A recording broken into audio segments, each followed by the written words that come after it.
자, 우리 하나님 말씀 창세기 35장 1절로 8절 말씀입니다.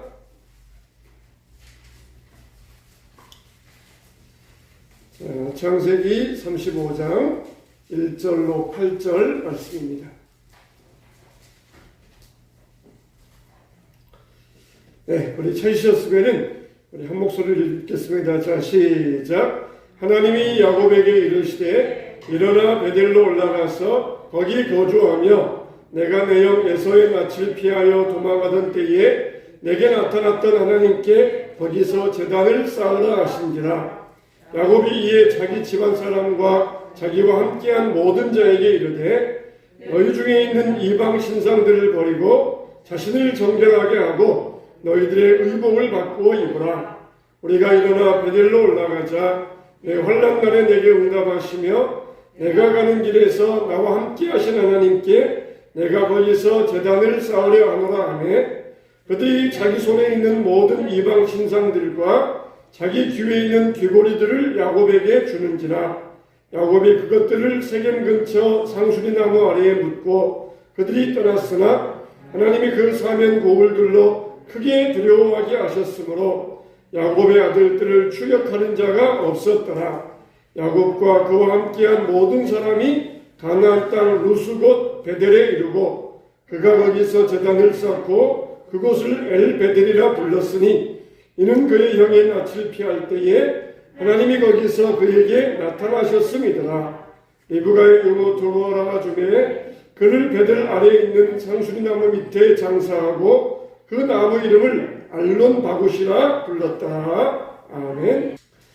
우리가 지난 시간에 말씀을 나누었을 때에 두 가지 말씀을 나누었습니다. 하나는 하나님을 떠나면은 위기를 맞이한다 그랬어요. 또 하나는 우리가 영적인 나태에서 벗어나서 신앙적인 의욕을 가져야 된다. 이 두 가지 말씀을 드렸습니다. 하나님을 멀리하면은 하나님과 소원해지면은 반드시 위기를 맞이하게 되어 있어요. 그리고 우리가 영적인 나태에서 벗어나려면 신앙적인 의욕을 가져야 됩니다. 여러분, 우리가 10대 때를 흔히 반항의 시기라고 그러잖아요. 반항하는 시기. 막 어른들에게 반항하고 부모에게 반항하고 그런 시기를 10대 시절이라고 그러잖아요. 근데 왜 그렇습니까? 10대가 되면은 막 힘이 생겨요. 어릴 때에는 아직 약해가지고 힘이 없는데 10대가 되면은 막 왕성해지면서 힘이 생기는 그런 시대입니다. 그러니까 이 반항하는 것도 힘이 있어야 돼요. 그러다가 이제 점점 나이 들면은 힘이 빠지는데 10대가 되면 막 힘이 생기고 막 어렸을 때 모르는 막 주체할 수 없는 막 힘이 생기니까 그럴 때 막 이 반항하는 마음이 생기거든요. 그때는 그냥 무조건 잘 구슬려주고 잘 달래주고 그래야 돼요. 그냥 무조건 그냥 부딪히면 안 되고 구슬려줘야 됩니다. 여러분, 우리에게도 영적인 면에서 힘이 있어야 돼요. 우리는 마귀와 싸워야 됩니다. 마귀에게 저항하고 마귀에게 반항해야 돼요. 근데 힘이 다 빠져 있으면은 마귀가 와서 아무리 우리를 막 건드려도 우리가 거기에서 반항할 힘이 없으니까 아유 나 잡아주세요 그러면서 마귀의 답이 되고 마는 것이에요. 우리가 신앙적으로 의욕이 있어야 됩니다. 마귀가 우리를 건드리려면은 우리는 저항할 수 있는 힘을 가져야 돼요. 할렐루야. 이런 힘을 얻게 되시길 축원합니다. 영적인 힘 어디에서 옵니까? 위로부터 부어주셔요. 위로부터. 우리가 그냥 아자아자 힘내 그러지만은 우리의 힘은 바로 위로부터 부어주시는 것이에요. 예배를 통하여 말씀을 통하여 위로부터 우리에게 힘을 부어주십니다. 그래서 마귀가 와서 우리를 조금만 건드리려고 하면은 그냥 반항해야 마귀가 한 길로 왔다가 7길로 도망가는 것이에요. 마귀가 와서 건드려도 가만히 있으면은 옳다 내 밥이다 그러면서 그냥 한 입에 집어삼켜버립니다. 우리가 이렇게 지난 시간에 두 가지를 살펴보았습니다. 자, 오늘 말씀을 보면은 이제 야곱에게 자기 딸이 욕을 당하는 그런 일이 벌어졌습니다. 그래서 세겜 족속 이 하몰의 추장이 와가지고 야곱에게 무슨 말을 합니까? 우리 서로 이제는 벽이 없이 서로 당신의 아들, 우리 딸 이렇게 서로 통혼하면서 살자. 당신 딸 디나를 우리 아들에게 주면은 우리 여기 땅도 넓고 풀도 많고 물도 많으니까 여기서 우리 한번 어울려서 한번 잘 살아봅시다. 그런 제안을 해왔어요. 근데 하나님의 약속은 그게 아니거든요. 하나님의 약속은 야곱에게 이스라엘이라고 하는 이름을 주셔가지고 너의 자손을 통하여서 내가 복을 주겠다. 그런 약속을 하셨어요. 근데 만일 세겜 족속과 서로 혼인하게 되면 어떻게 됩니까? 완전히 섞여버려요. 완전히 섞여버립니다. 혼인하는 것만 아니라 풍습도 섞이고 종교도 섞이고 완전히 섞여져가지고 하나님의 약속, 너의 후손을 통하여 내가 복을 주겠다. 그런 축복의 약속이 사라져버리게 됩니다. 그래서 야곱이 이 당황스러운 상태에서 무언가 결정을 못하고 있었어요. 결정을 하지 못하고 그렇게 있었습니다. 야곱은 나는 분명히 하나님의 자녀이다.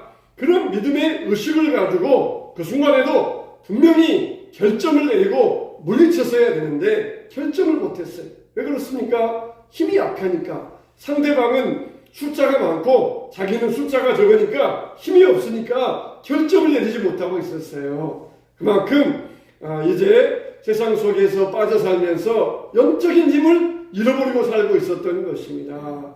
하나님 앞에서 영적인 힘을 가지고 있었더라 그러면 세겜 족속이 뭐라 그래도 물리쳐버리고 저항했을 터인데 영적인 힘을 잃어버리고 살았던 것이에요.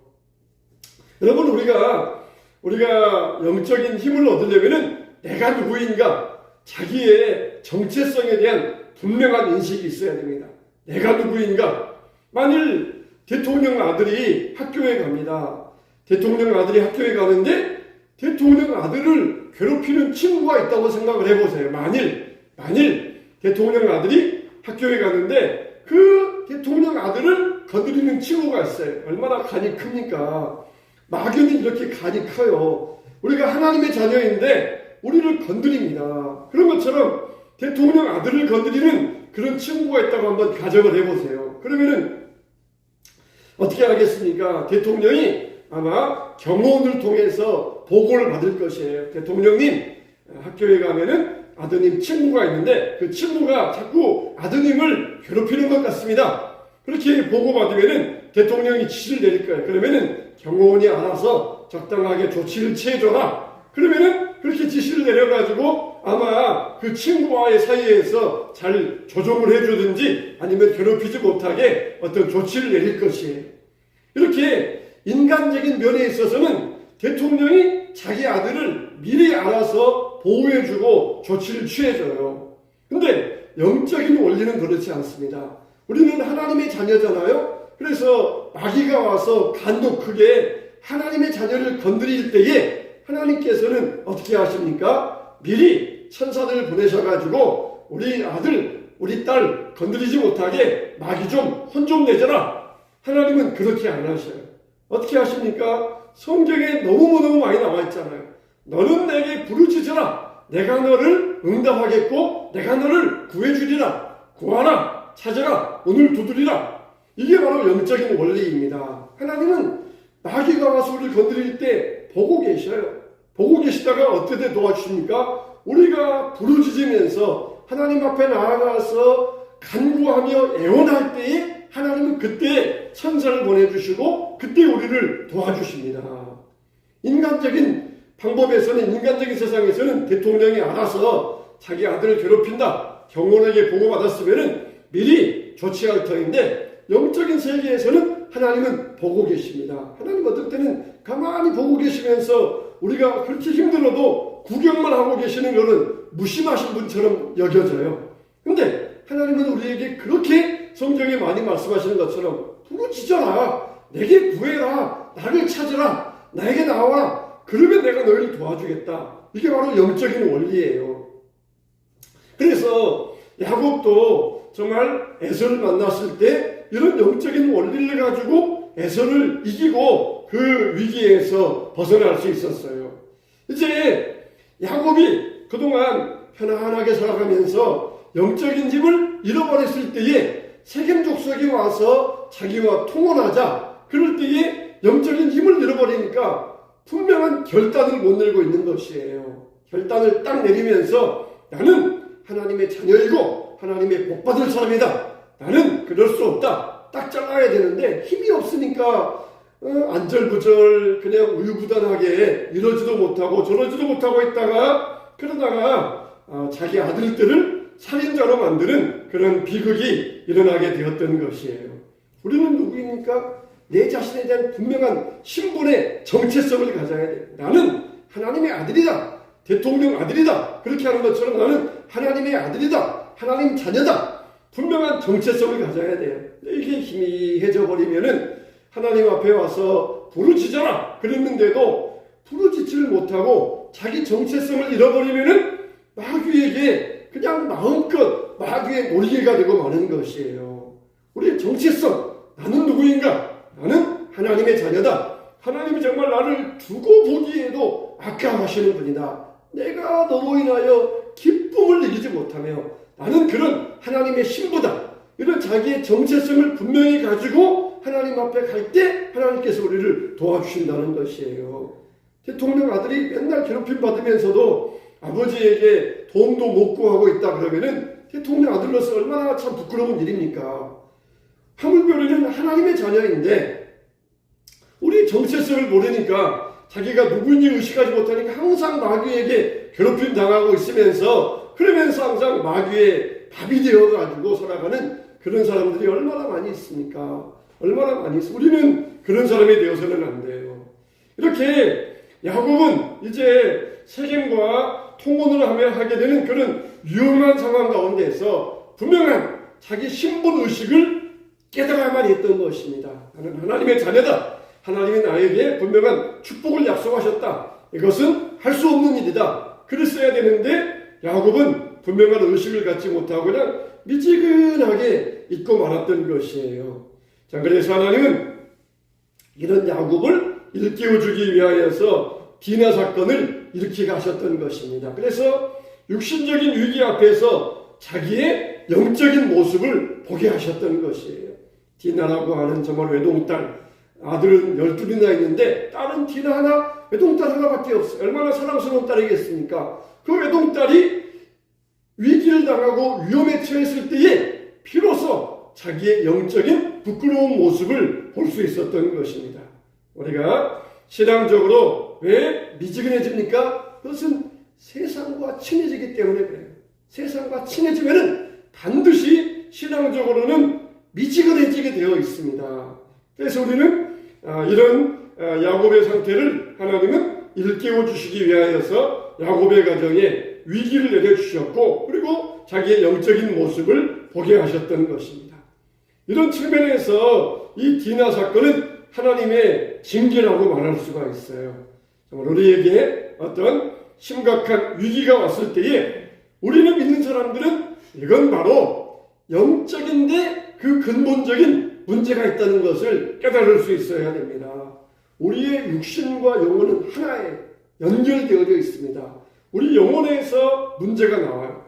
우리의 육신적인 위기는 그냥 단순히 육신적인 면에서만 있는 것이 아니라 영적인 뿌리에 있는 것이에요. 그래서 우리가 우리의 육신적인 문제를 만나면은 내 영적인 모습이 어떤가, 내 영적인 뿌리가 어떤 모습을 가지고 있는가 우리가 볼 수 있어야 됩니다.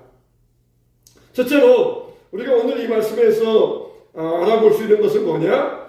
육신적으로 편안함이 하나님의 축복은 아니라는 것이에요.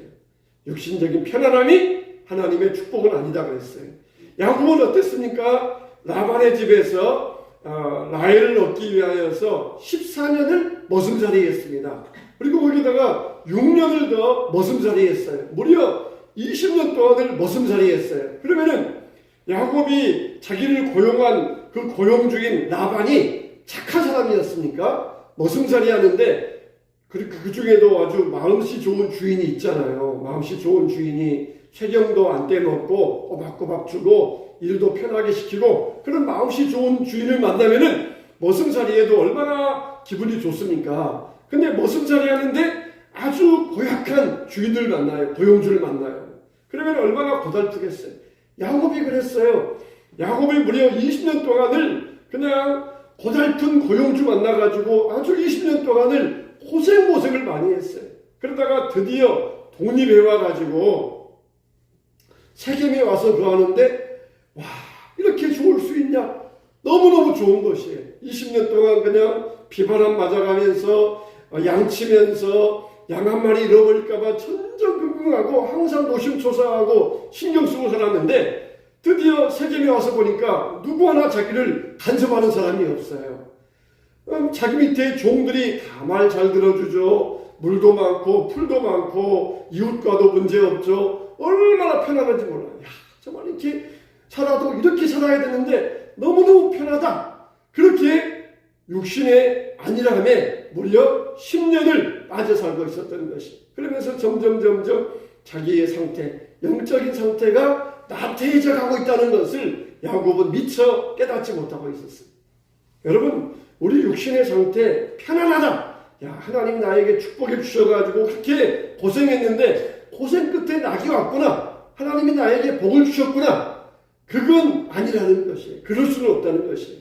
야곱을 보면은 정말 10년 동안 여기에서 그렇게 편안한 생활을 누렸지만 영적인 상태가 점점 나태해져 가면서 그게 바로 하나님께서 자기에게 징계를 내리실 준비를 하고 있다는 것을 야곱은 깨닫지 못했어요. 이제 야곱의 아들들이 가서 세겜 족속들의 남자를 전부 죽이잖아요. 그러면은 또 그 주변에도 이 족속과 연결된 다른 부족들이 많이 있는데 이들은 수천 명이에요. 야곱의 집안의 남자들은 수십 명밖에 안 됩니다. 그러면은 수천 명이 수십 명을 한꺼번에 몰살하는 것은 이거는 시간 문제예요. 시간 문제밖에 안 됩니다. 그럴 때 하나님께서 야곱에게 어떤 말씀을 내리십니까? 하나님이 이르시되 일어나 베델로 올라가서 거기서 거주하며 내가 내 형 에서의 낯을 피하여 도망하던 때에 나타났던 하나님께 거기서 제단을 쌓아라. 하나님이 위기를 벗어날 수 있는 길을 열어주시는 것이에요. 길을 열어주시는 것이에요. 마치 독수리가 처음에는 새끼들을 위하여서 둥지를 아주 편안하게 만들어 놓습니다. 부드러운 풀을 가져다가 심지어 자기 털을 뽑아가지고 독수리의 새끼를 아주 둥지를 편안하게 만들어 놓아요. 그러면은 거기에 있으면은 독수리 새끼들은 날아갈 생각을 하지 않아요. 너무 둥지가 편하니까, 너무 집안이 너무 편하니까 거기를 벗어날 생각을 하지 않습니다. 거기를 벗어나야, 그래야 이 조류의 왕자로서, 조류의 왕으로서 군림할 수 있는데 너무 둥지가 편하니까 거기를 벗어날 생각을 안 해요. 그러면은 어미 독수리가 어떻게 하느냐? 다 둥지를 다 부셔뜨려 버립니다. 그러면은 그 깃털 안에 보면은 뭐가 있냐? 가시가 있어요. 가시가 드러나. 그러면은 가시가 막 찔리니까 너무 불편하니까 그제야 독수리들은 둥지를 벗어날 생각을 하게 돼요. 전에는 너무 편안해가지고 거기를 벗어날 생각을 하는데 어미 독수리가 다 이 풀들 다 제거하고 깃털 다 제거하고 가시가 나오면은 그때서 여기를 벗어나야 되겠다. 그런 생각을 하고 나는 연습을 하게 된다는 것이. 바로 야곱에게 바로 그런 상황이에요. 너무 세겜에서 생활이 편안하니까 거기에서 벗어나진 아니할 때에 디나의 사건을 통하여서 이제는 베델로 올라가라 그렇게 명령하셨던 것이. 전에 편안할 때 그런 말씀을 하시면은 아유, 하나님 여기가 좋아요. 이렇게 좋은데 왜 가라고 하십니까? 싫어요. 그랬을 터인데 지금 가시가 있으니까 두말하지 아니하고 베델로 떠나가게 되었던 것이. 우리의 상황이 어떻습니까? 편안하고 안정되고 그것만이 하나님의 축복이 아니라는 것이. 하나님이 나에게 말씀하시는데 지금이 좋아요. 여기가 좋은데 왜 그러세요? 지금 얼마나 편안한지 모릅니다. 하나님 왜 이걸 가지고 자꾸 그냥 이렇게 우리를 자꾸 이렇게 헤집어 놓으세요? 그렇지만은 하나님의 뜻이 있는데 우리는 편안함에 빠져 살아가고 있지는 않습니까? 두 번째로 뭐가 있느냐? 하나님과 관계 회복이 유일한 살 길이라는 것이에요. 여러분, 지금 여기에 위기를 당했어요. 그러면 상대는 수천 명이고 우리는 수십 명이에요. 그러면 어떻게 됩니까? 여기에다가 지금 방어를 해야 될 것이에요. 여기에서 지금 단단하게 방어하면서 적들이 쳐들어올 때 얼른 대비해야 될 것이에요. 하나님은 뭐라고 하십니까? 떠나라는 것이에요. 떠나라고 어떻습니까? 하다 보면 줄이 길어져요. 줄이 길어집니다. 그러면은 적들이 와서 쳐도 무방비 상태가 됩니다. 하나님은 그런 위기 가운데 위험한 상황 가운데로 야곱을 몰아넣고 계시는 것이에요. 여기에서 단단하게 딱 웅크려가지고 방어하면은 더 좋을 것 같은데 하나님은 줄을 길게 만들어가지고 베들로 떠나라 그렇게 말씀하셨던 것입니다. 왜 그렇습니까? 지금 가면은 위험한 상황에 노출이 돼. 그러나 지금 위험할 것 같지만은 그만큼 네가 나를 의지하고 있느냐. 하나님 그걸 야곱에게 테스트해 보시는 것이에요. 위험하다. 인간적인 생각으로는 위험하다. 이렇게 하면 안 될 것 같다. 그러지만은 정말 네가 날 믿는다면은 내 말대로 할 수 있겠느냐. 그걸 야곱에게 요구하고 계시는 것이에요. 높은 낭떠러지에서 나뭇가지 하나 붙잡고 있는데 밑에서 뛰어내려 그러시는 것이에요. 왜 그렇습니까? 내가 너를 받아줄 줄 믿느냐? 하나님은 그걸 우리에게 원하고 계시는 것이에요. 그만큼 위험하지만 내가 너에게 가라고 명령하였으니까 내 말을 의지하여 갈 수 있는 믿음이 있느냐? 야곱에게 지금 그걸 요구하고 계셔요. 여리고성을 돌라 그랬잖아요. 여리고성을 돌면 어떻습니까? 저 섬 위에서 보다가 돌을 던지든지 화살 쏘면은 저 아래에 있는 사람들 꼼짝 없어요. 위에서 돌 던지고 화살 쏘면은 아래에 있는 사람들은 금방 잘 맞습니다. 위에서 돌 던지면은 잘 맞아요. 아래에서 위로 던지면은 돌 던지면은 안 맞지만은 위에서 아래로 던지면은 쉽게 맞출 수가 있어요. 근데 여리고성을 돌라는 것이에요. 왜 그렇습니까? 위험하지만 하나님의 명령대로 순종할 수 있는 믿음을 갖고 있느냐. 그걸 우리에게 보여주시는 것입니다. 하나님과 관계 회복하는 것, 그게 우리의 살 길이라는 것이에요. 그게 우리의 살 길이에요. 그게 우리의 믿음의 원칙이 되어야 됩니다. 하나님을 전적으로 의지하는 일에 있어서 실패하면 위기를 당합니다. 그런데 성경은 어떻게 말씀하고 있어요? 우리에게 살 길 주셔요. 하나님 아니면 안 됩니다. 그런 간절함, 이게 우리에게 영적인 원리가 돼야 돼요. 하나님 아니면 안 됩니다. 그전에는 세겜 땅에서 땅도 넓고 풀도 많고 물도 많고 여기에서 양도 키우면은 양도 많아지고 가축도 많아지고 금방 부자 되겠다. 그렇지만은 이제는 하나님 아니면 안 됩니다. 그 간절함을 회복하기를 하나님은 원하고 계시는 것이에요.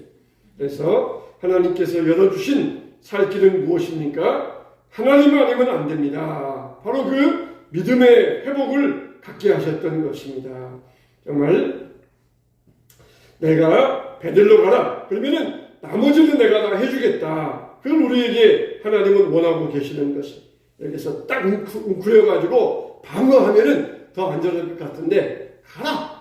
가는 길 내가 너와 함께 하겠다. 내가 너를 보호해 주겠다. 그래서 내가 하나님 믿고 갑니다. 내 생각대로 하면은 그거는 아닌데 하나님 말씀하시니까 내가 하나님 믿고 갑니다. 그걸 하나님은 우리에게 원하고 계시는 것이. 그래 가라. 내가 너 책임져 주겠다. 함께 하겠다. 도와주겠다. 그래서 우리가 바로 어떤 사람도 이 원칙을 어겨서는 안 됩니다. 먼저 그의 나라와 그의 의를 구하라. 그래야면은 이 모든 것을 너희에게 더해주겠다. 이게 바로 전능하신 하나님의 믿음의 원칙이에요. 우리는 이 하나님의 원칙대로 살아가야 됩니다. 시편 53편 6절에 보면은 시온에서 이스라엘을 구원하여 줄 자 누구인가?